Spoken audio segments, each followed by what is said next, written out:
Bienvenidos a esta nueva edición de Cerrando las Puertas al Enemigo, segmento que se emite dentro del programa Abba Padre. Después de haber presentado las armas con que cuenta la Iglesia, vamos a detenernos para combatir a los enemigos, vamos a detenernos en cada una de ellas. Empezamos por el exorcismo, la oración de liberación y la oración de sanación, que son tres armas específicas. Y la primera de todas es el exorcismo. Hay dos tipos de oraciones de liberación. La litúrgica u oración oficial de la Iglesia, que solo pueden hacer los obispos del lugar y los exorcistas nombrados, y las oraciones privadas de liberación, que puede hacer las oraciones privadas de liberación cualquier fiel, tanto sacerdote, diácono, como laico, con la diferencia de que los laicos deben hacerlas en forma de precativa. Lo vamos a ver ahora después. Y por lo que se refiere al exorcismo, esa oración de liberación litúrgica, que la Iglesia ejerce oficial, públicamente, con autoridad, en nombre de Jesucristo, y que en la disposición canónica, la disciplina canónica vigente, tiene dos fórmulas, una deprecativa y otra imperativa. La fórmula deprecativa se debe rezar antes de hacer la imperativa. La forma deprecativa es de tradición romana, la imperativa es de tradición hispano-galicana. Ambas son exorcismos. Hay gente que piensa que la deprecativa no es un exorcismo. No, señor. El exorcismo en forma deprecativa es un exorcismo con todas las de la ley. Y ya digo que solo la pueden hacer el ordinario del lugar y los obispos y presbíteros designados por el ordinario del lugar para esta función. Actualmente, en la disciplina vigente, en el ritual de exorcismos, se reserva el exorcismo solo para dos cosas, y esto causa mucha confusión cuando los exorcistas no están preparados, porque se desentienden de los que no tienen posesión. A ver, está determinado que se emplee esa fórmula exorcística para los lugares infestados y para las personas poseídas. Entonces, los hilos que tienen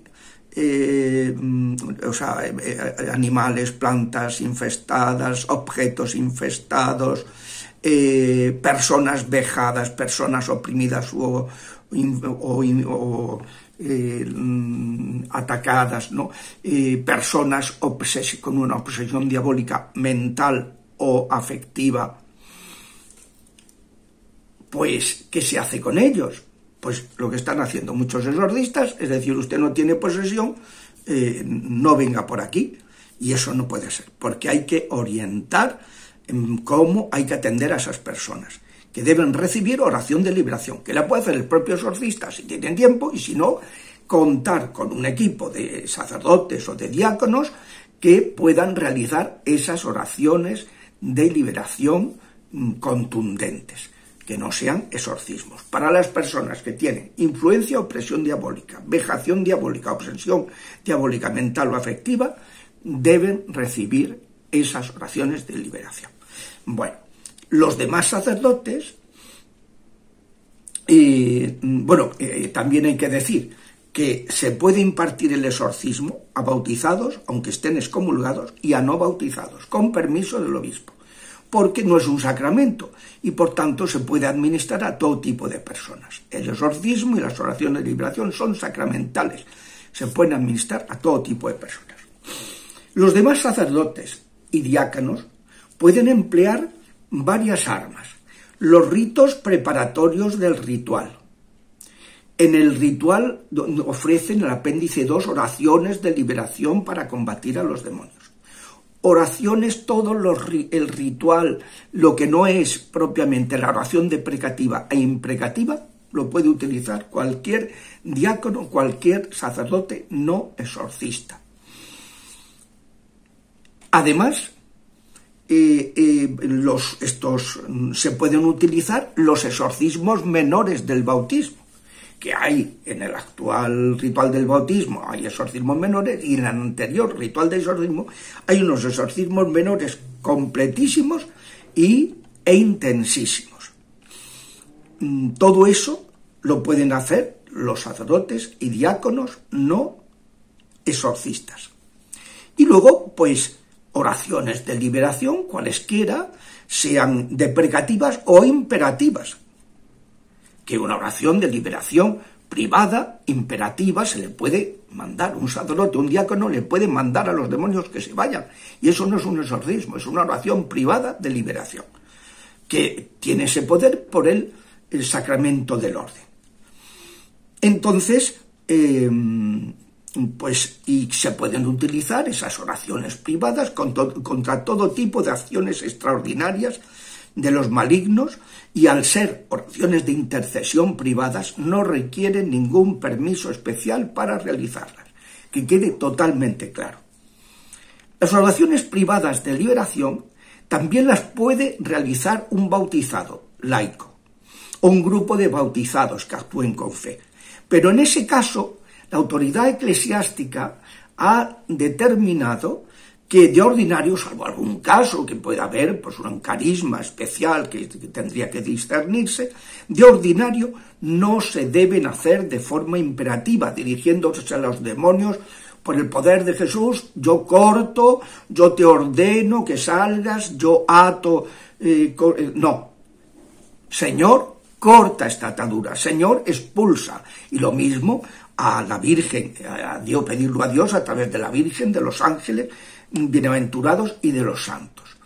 Entonces, insisto en esto porque hace unos años, en el año 85, el día de San Miguel, Gabriel y Rafael, la Congregación para la Doctrina de la Fe tuvo que enviar una carta a los ordinarios de todos los lugares del mundo para recordar las normas vigentes sobre los exorcismos, donde recuerda que quienes no tienen la autorización, quienes no son exorcistas, no pueden hacer ni la oración de San Miguel, que es la que ahora se emplea, el exorcismo de San Miguel, que es el que ahora se emplea para exorcizar los lugares, ni ningún otro exorcismo. Solo pueden hacer oraciones privadas de liberación. Y no pueden también dirigirse a los demonios imperándolos, imprecándolos. También lo recuerda un laico, no puede hacerlo solo un sacerdote o un diácono. Y insisto en esto porque hay muchas publicaciones escritas y audiovisuales en las que no se cuida este aspecto.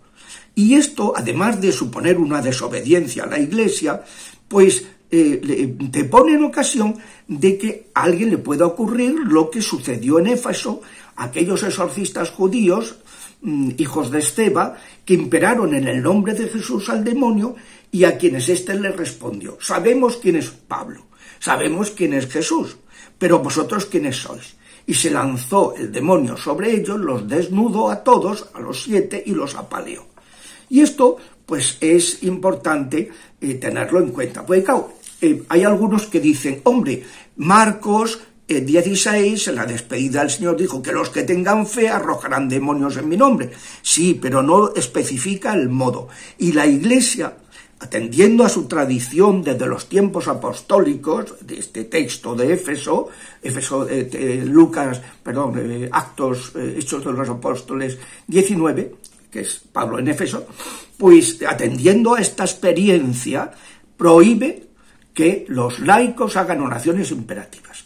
Entonces hay que atenerse a la disciplina, lo cual pues es importante. Claro, el caso de los ministros ordenados es distinto, porque actúan en persona Christi, en el nombre de Jesús, por el poder del Espíritu. Y por eso, a diferencia de la tradición litúrgica romana, en que solo se hacían en los exorcismos deprecativos, Señor, libéralo, la liturgia hispana y galicana no ha habido inconveniente en proferir exorcismos en forma imperativa. Y lo que sí, tanto el ritual de 1614 como el de 1998 recogen ambos tipos de exorcismo, el deprecativo y el imperativo, y como comenzando por el deprecativo y rematando con el imperativo. Esto es muy conveniente tenerlo presente, también hacer las oraciones de sanación, porque que tanto favorecen la liberación de los pacientes, ¿no? En virtud del sacramento del orden, cuando un ministro ordenando impone las manos, es Jesús quien actúa muchas veces a través de la Virgen, actúa sobre el paciente, salvo que el ministro tenga una doble vida, que esté en doble vida, ¿no? Esté viviendo una vida de farisaica. Pero entonces no hay problema si no está en doble vida, no va a transmitir influencias negativas. Pero cuando un laico impone las manos, pues el diablo lo puede aprovechar para influir negativamente en quien recibe esa imposición. Y por eso es muy bueno que en las oraciones comunitarias unos intercedan por otros, pero es imprudente que se impongan las manos entre sí. Y esto hay que tenerlo muy presente en todos los ámbitos de la renovación carismática, donde hay costumbre. Al venir del ámbito pentecostal, pues nos piensan que eso no tiene importancia. Claro, los pentecostales no tienen ministros ordenados y todos son iguales. Por eso es un tema muy importante para evitar que, como me ha enseñado la experiencia, que se transmitan muchas cosas negativas en las comunidades cuando los laicos imponen las manos. Yo siempre digo de modo gráfico, las manitas hacia arriba, intercediendo, no hacia abajo ni poniéndolas en el otro. Hasta la semana que viene, si Dios quiere.